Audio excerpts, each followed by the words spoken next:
Dengi gün, dengi توی هواتیه.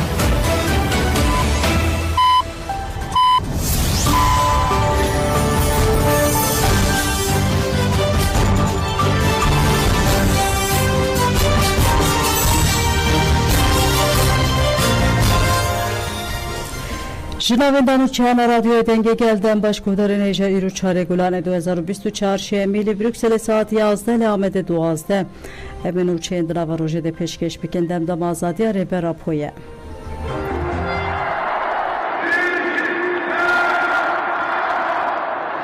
یکی خفت بکن همون پارچه برا یک بد و حق میا و فرسنده که جز پیشه میا و پارتی کجون بخوا باور بن بسیار بن ایمان و هیه کدا و هیه حتی داویه شغلانده بدن اگر من کرده خواب یک کرا با کور باجر مبهب دا می عراقی جی پرتش قازانش بکرا می جی ایرانی جی پرتش قازانش بکرا هم که به دوستایی هم که به اتفاق و هم که به زورا خوابه Türkiye mi bitir Hint kazanç bitiyorlar.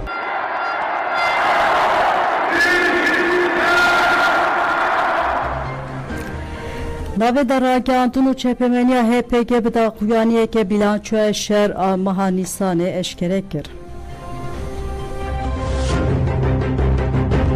Navenda rage Antunu Çepemenya HPG Kutgerlan Azadiya Kurdistanê bi coşa Nevrozê ketin biharê û bi rihê berxwedanê meha Nîsanê pêşwazî kirin. Gerîlaya Azadiya Kurdistanê ku ji Bakurê Kurdistanê heta herêmên parastayên medyayê li her derê bi rihê fedayê Apoyî têkoşîna xwe didomîne di meha Nîsanê de jî bi heman biryardariyê berxwedana xwe berdewam kir. HPG di dewama daxuyanê de got artêşa dewleta Tirk dagirker meha Nîsanê li eyaletên Bakurê Kurdistanê ji Dêrsî ve hatta Mêrdînê ji Botanê hatta Colemêrgê li gelek hereman operasyon pêkanî lêbelê yek ji van operasyonan encamek bi dest nexist û gerîla Bakur bi biharê re ket nava pratika salê de êrişên dagirkeriyê yên li hemberî herêmên parasayên medyayê bi şêweyê bombardmana hawayî û bejahî bênaber dewam kirin. Dewleta Tirka Qirker Mêtînger li herêmên parasayên medyayê êrişî gerîla dike û ji bo armancên xwe dagirkirina Başûrê Kurdistanê pêk bîne û destek bigire gelek hevdîtin û bazirganiyan qirêj kirin. Dewleta Tirka Mêtînger û Qirker hevdana wê ya girtina destekê beriya êrişa dagirkeriyê dewat heye ku li pêşberî berxwedana Gerlaya Azadiya Kurdistanê zehmetî dijî û nîşan dide êdî bi tena serê xwe nikare tu encam bi dest bixe. Ji ber ku naartêş û dewleta Tirka Qirker bi zelalî dîtiye ku li pêşberî kurahiya taktîkî asla teknikî performanseke bilind û rihê fedayê Apoyî ku Gerlaya Azadiye ya Kurdistanê bi dest xistiye bi tena serê xwe nikarin encamê bigirin. Di daxuyaniya navenda rage Antunu Çepemenya HPG'de ev tijî hatin gotin. Artêşa Tirka dagirker ku vê rastiyê fêm kiriye di 16 Nîsanê de baweke pêden ku bêyê ku di medyayê de bê parve kirin li dijî metînayê dest bi operasyoneke dagirkirinê kir. Bi desteka PDK gav bi gav li qadê bi cih bûn û gav bi gav pêş ve çûn esasat girtin. Tevî ku dest bi êrişeke dagirkiriya bi vî rengî kiriye jî bawayeke vekirî rane gihandiye. Artêşa Tirka dagirker û Çepemenya şerê taybet afaşî ji aliyeke ve êrişa dagirkiriya ku daye dest pê kirin ji raya giştî ve şart û li aliyê din jî derevên ku dibêjin hema her roj hêzên me wendahî dane servîs dike. Di berxwedana meha Nîsanê de hevriyê me Ararat Herekol Berjîn Yılmaz û Zîn Zagros gihiştin şehadetê û nasameyên berfire ên her sê hevriyên me bi gelê me welat Parêz û raya giştî re hatine eşkere kirin û parve kirin. Weke Gerlayên Azadiyê Kurdistanê di têkoşîna salê de hê bêtir bi biryarbûne di taktîkê de pispor bûne xwe ji her alî ve amade kirine û bi hakimiyeteke mezina psikolojik ketina nava têkoşînê de. Li ser vê bingê hêzên me yên ketin nava salê ji bo têkbirina planên dagirkerî yên dewleta Tirka dagirker û Mêtînger ve bi heman biryardarî û rihê fedayê Apoyî têkoşîna xwe bidomînin. Bilançoya berfire a têkoşîna meha Nîsanê wiha ye.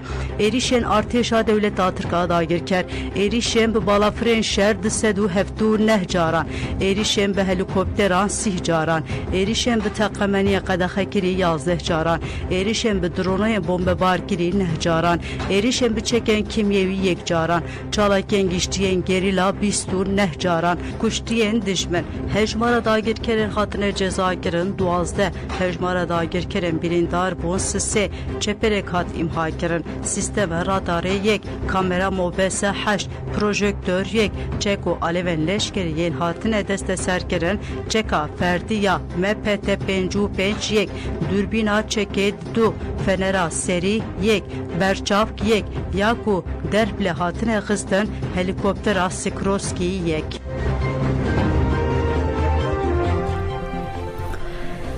Duhlu navçeya Süleymanî Qeredaxê li Hîrabû çar welatiyan jiyana xwe ji desta. Qaymeqamê Qeredaxê Rauf Kemal ji Ajansa Rojnivîsê ragihand ku duh li gundê Awaspî yê ser bi bajarokê Sêwênan yê navçeya Qeredaxê cenazeyên çar endamên koma çiyageran ku ji ber lehiyê asê mabûn hatine dîtin. Rauf Kemal got piştî ku ji aliyê rêveberê polîsên Daristanê ve hatiye agahdar 12 endamên koma çiyageran hatine gundê Awaspî yê girêdayî bajarokê Sêwsênan yê girêdayî navçeya Qeredaxê ji ber lehiyê çar endamên li aliyê çem bûn asêmane. Ekîbên parasla sivîl polîsî ewlehiyên demil dest bi lêgirînê kirine. Her çar çiyager li ber lehiyê ketine û avê wan biriye. Piştî lêgerînê me cenazeyê çar çiyageran dît ku mixabin xeniqîne û cenazeyê wan ji bo tıp adlî hatine eşyandin.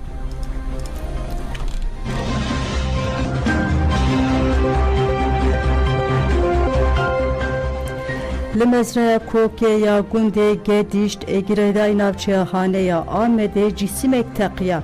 Di encama teqînê de Ömer Koç ê 18 salî û H Koç ê 15 salî ku bez di çêrandin birîndar bûn. Ömer Koç li cihê bûyerê jiyana xwe ji desta. Birayê din ji bo tedaviyê rakirin nexweşxaneya zanîngeha Dicleyê.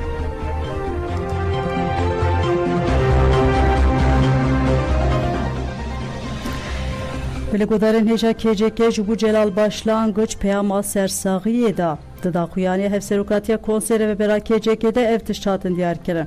Me bi xemgînî zanî ku nivîskar rojnamevan û têkoşerê hêja Celal Başlangıç wefat kiriye. Destpêkê em ji malbat xizim dost û civata çepemeniyê re sersaxiyê dixwazin. Bêguman mûdakirina dostekî wiha têkoşer pir gîran e. Celal Başlangıç bi sekin û têkoşîna xwe li cihê rast sekinî çawa nîşan kir ku bi vî rengî bûye mirovekî hêjayê têkoşînê. Di demên herî zehmet de bi têkoşîna gelê Kurd re bû ku herkes ji vê têkoşînê direvî û ji nedîtî ve dihat. Her cure xeterî li ber çavgirt û êş, zehmetî û komkuşiyên ku bi ser gelê Kurd hatine nivîsand û anî ziman. Gelek sûcên ku dewletê li Kurdistanê kirî derxist holê û têkildarî rastiyê raya giştî agahdar kir. Sûcên dewletê yên li Kurdistanê derxist holê û tevkariyeke mezin kir ku rastiya dewletê Tirk vedîtin. Bûye dostekî rast e gelê Kurd û lêgerînvaneke mezin. Ji ber ku rastî digotin û bi têkoşîna bi maf û gelê Kurd re bû ji aliyê dewletê ve zext û ceza li hatine ferskirin. Lê serî li ber ti zext û gefan netewand û de ji eşkerekirina heqetê berneda. Heta kêliya wefat kirî bi çepemenî azad re di nava piştevaniyê de bû. Weke têzanîn ji ber piştevaniya xwe ya bi çepemenî azad re rûbirûyê zext û cezayan ma lewma neçar ma ku biçe sürgûnê. Di sürgûnê de ji sekin helwes û têkoşîna xwe domandiye. Çepemeniya Kurd gelek tiştan deyindarê wî ye. Em bi rêzdarî bejna xwe li ber hevretiyên wî ya bi gelê Kurd re ve gotina wî ya bi wêrekiya rastiyê baweriya wî ya bi têkoşîna demokrasî û hewdanên wî yên ji bo van hemû nirxandin ditewînin. Cardin ji malbat xizim dost û civata çepemenî azada demokratîk re sersaxiyê dixwazin.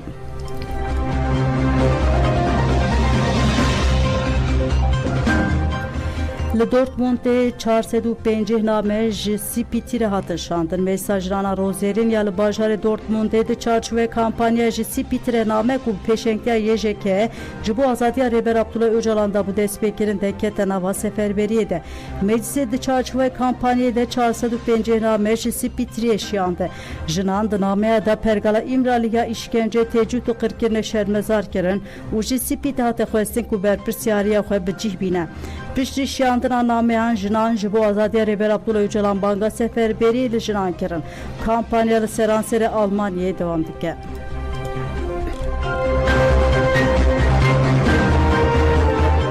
Li Mersin û Bursayê gelek kes hatin girtin. Polîsên dewleta Tirk di 29 Nîsanê de dane êvarî li navçeya Mêrsîn Akdeniz Taxa Şevket Sümer avêtin ser malê yoldaş aba û a pêwîst Sedat aba û bi bahanê endamê rêxistinê ne ew girtin bi çavan de.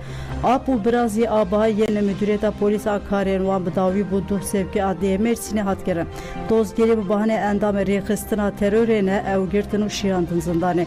Lalê din cendirmeyan ji duh bi ser gelek malan de girtin û ji parvekirinin medya dijital û bi bahanê propagandaya rêxistinê kirine 6 kes girtin bi çavan de. Li Bursayê jî ji 14 kesên ku pêr li navenda bajêr hatibûn miçavkirin 12 kes bi mercên kontrola adlî hatin berdan. Nesiba Akan û Mahmud Yıldırım jî hatin girtin û şiyandin girtîgehê.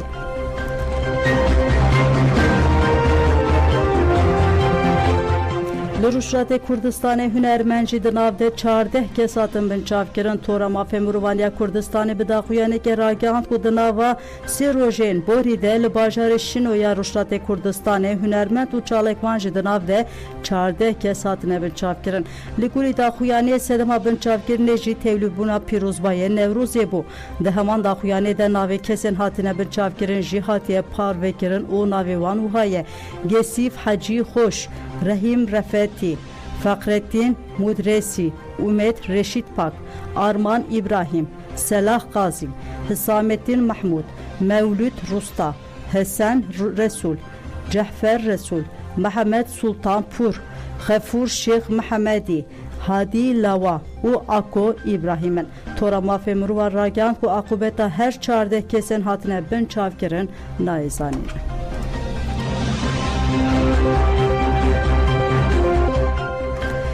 Keneke divê hesabê Jenûsta Dêrsimê ji dijmin werê pirsên konserê ve bera Kongre Netewîya Kurdistanê Kereke bi daxuyaneke qurbanên qirkirina Dêrsimê bi bîr anî û got divê hesabê Jenûsta Dêrsimê werê pirsên. Keneke got beriya heftê sal di çarê gulana ango îro 1997 de dewleta Tirk ji heft salê heta bi heftê salê xelkê Dêrsimê qir kiriye. Ji xênî komku jî birîndarî û koçberiya malwêranî bi kanûneke taybet navê Dêrsimê guhertin û kirin Tuncêlê. Dilê Kurdan ji ber vê jenosîta mezin hê jî bikule û divê ev jenosît tu caran lê ji bîr kirin. Berpirsyarên dewleta Tirkiye ya qirkirina gelê Kurd îro jî bi hemû dijwariyê xwe dewam dike. Qirkirina Dêrsimê şêdkirina xelkê me rêber pêşeng û têkoşerên me hem hafızaya gelê me ne hem ji sedema hesabpirsîna ji dijmin e. Divê jenosîta Dêrsimê lê ji bîr kirin û ji dijmin hesab werê pirsîn.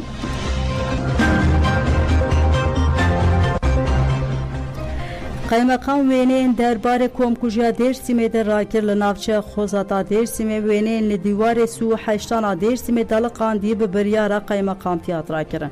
Dîwar di 2012 de ji aliyê şaredarê Demî Cevdet Konak ve hatibo avakirin. Wêneyên Komkujiya 1909 sû heft û sû heştan ya Dêrsimê û nivîsên cûr be cûr li dîwar hatibûn daliqandin. Wêne îro bi biryara kaymakamtiyê ji aliyê polîsan ve hatiye rakirin.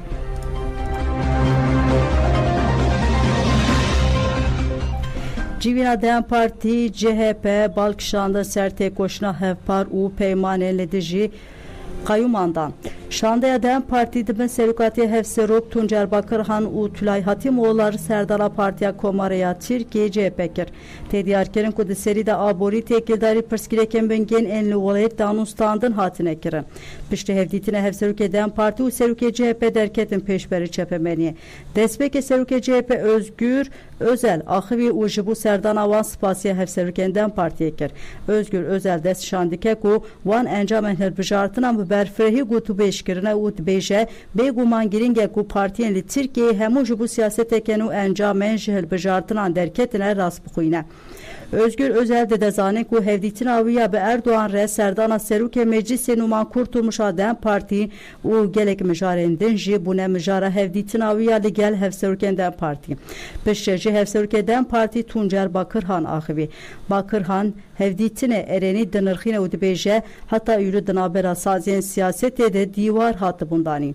Di hilbijartinê Sûyekê adarê de peyameke li dijî vê zihniyetê jî hatayîn. Tuncer Bakiran diyar kir ku di rojevê de di serî de binpêkira mafan gelek mijarên ku divê were çareserkirin hene û weke muxalefet de jî erkeke mezin dikeve ser milê wan. Em ê zêdetir tevbigerin ji bo çareseriya pirsgirêkan em ê di nava hewdanan de bin. Ji xwegelê Tirkiye jî di hilbijartinê de vê peyamê daneme. Xwestin saziya siyasetê rol û berpirsyarê bigire ser xwe û ji bo çareseriyê jî erenî tevbigere. Hevserokê Dem Partî derbarê mijara destûra bingehîn de jî dibêje pêdivî bi samiyetê heye, pêdivî bi normalizekirinê heye, bi paqijkirina rê heye. Di rewşeke wiha de helbet weke Dem Partî em ê jî rol û misyona ku dikeve ser milê me bînin cî. Hevseroka Dem Partî Tülay Hatîmoğullar jî axivî got li Tirkiyeyê rejimeke müdaxale li jiyana hemû kesan dike heye. Mixabin siyasetê heta îro cudakarî dikir. Em hêvî dikin îro û pê de ji bo komareke demokratîk li gor encamên hilbijartinên Sûyekê adarê xebatên xwe bimeşînin.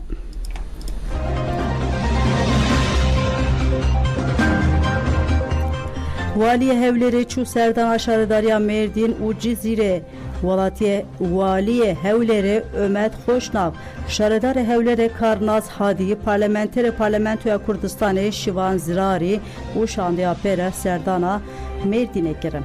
Xoşnav û şandeya pêre ji aliyê hevşaredaran Ahmet Türk û Devrim Demir û parlamentera Dem Partiyê Salih Aydeniz ve hatin pêşwazî kirin. Xoşnav anî ziman ku ji ber ku li Mêrdînê kêxweşew got ji bo serdana fuara çandinî heywandarî, endüstriyariya şîr û sê rojin ew li Amedê nemane. Îro em hatin Mêrdînê spas ji bo mêvandariya we. Ahmet Türk jî got weke gelê Mêrdînê em her tim çand, ziman û axa xwe diparêzin. Xwezî bajarên diniyên Tirkiye ji weke Mêrdînê pir çandî bû ana. Wê demê wê li Tirkiye demokrasî û aştî pêk bihata. Ahmet Türk diyar kir ku çavê hemû Kurdan li Başûrê Kurdistanê ji ber vê jî divê desthilatdariya Başûr mafê hemû Kurdan biparêze. Bişre walî Omîd Xoşnav bi şandeya pêre li navçeya Cizîra Şirnexê jî serdana şaredariya Partiya Wekevî û Demokrasiya Gelan Dem Partiya Cizîrê kir. Xoşnav ji aliyê hevşardarên Cizîrê Güler Tunç û Yerbasan û Abdurrahman Durmuş ve hatin pêşwazî kirin. Xoşnav hevşaredar pîroz kirin û ji wan re serkeftin xwest. Piştî hevdîtina bi hevşaredaran re Xoşnav bi şandeya pêre li navçeya serdana Odeya Bazirganî û pişesazî ya Cizîrê kir.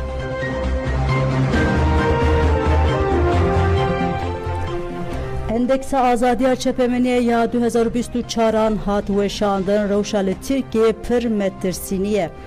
Di endeksa Azadiya Çepemeniye ya sala 2024 ji aliyê rêxistina rojnamevanên sînorneras RSF ve hatiye weşandin. Li gorî endeksa RSF di asta gerdûnî de tişteke zelal heye ew ji Azadiya Çepemenî dibin gefa otorîteya siyasî de ye. Li gorî endeksê Yekîtiya Awropa pozisyona xwe ya pêşeng winda kiriye. Li Asya jî Çîn, Vietnam û Koreya Bakur di dawiyê rêzê de cih girtine. Afganistan daketiye rêza 44, Sûriye daketiye rêza 8. RSF diyarkir ku Tirkiye di rêza 158 de cih digire û windakirina puanan di endeksê de dewam dike. Tirkiye di girtina rojnamevanan de biriya sansûra internetê û kontrola adlî re di qelskirina û pêdenkirina medya de welatê herî bir risk e. RSF dibêje li Tirkiye ji 9 medya dibin kontrola desthilatdariyê faşîstê ye. Desthilatdariya Tirkiye li hemberî medya alternatîv bi taybetî li hemberî medya Kurd û rojnamevanên Kurd ketiye rewşa lêpirsînî de. Ji bo qelskirin û pêdenkirina medya Kurd hemû rê û rêbaz tên bikaranîn.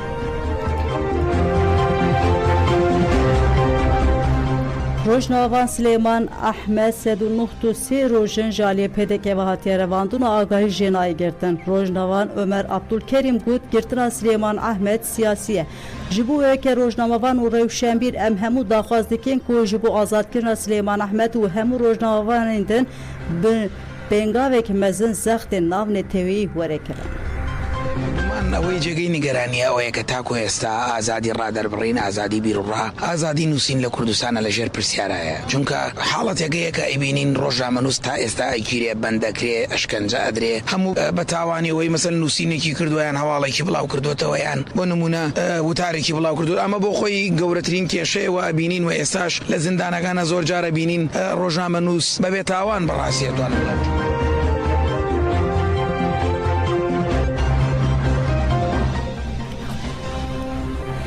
Pelegotarên hêjan û çême dawiyê UNESCOyê xelata azadiyê çepemeniya cîhanî da rojnamegerên Filîstînê serokê jûriya ketkarên medyayê navnetewî Mürüz Belbin ev yekanî ziman. Divê pêvajoyê de ku tarîtî û alozî serdestin em dixwazin peyameke xurt a piştevanî û pîrozkirinê bidin rojnamegerên Filîstînê ku tevî şert û mercên xirab jî krîza li Filîstînê dişopînin. Mirovahî ji ber wêrektî û dilsoziya wan a ji azadiyê ragihandinê minnetdarê wan rojnamegeran e.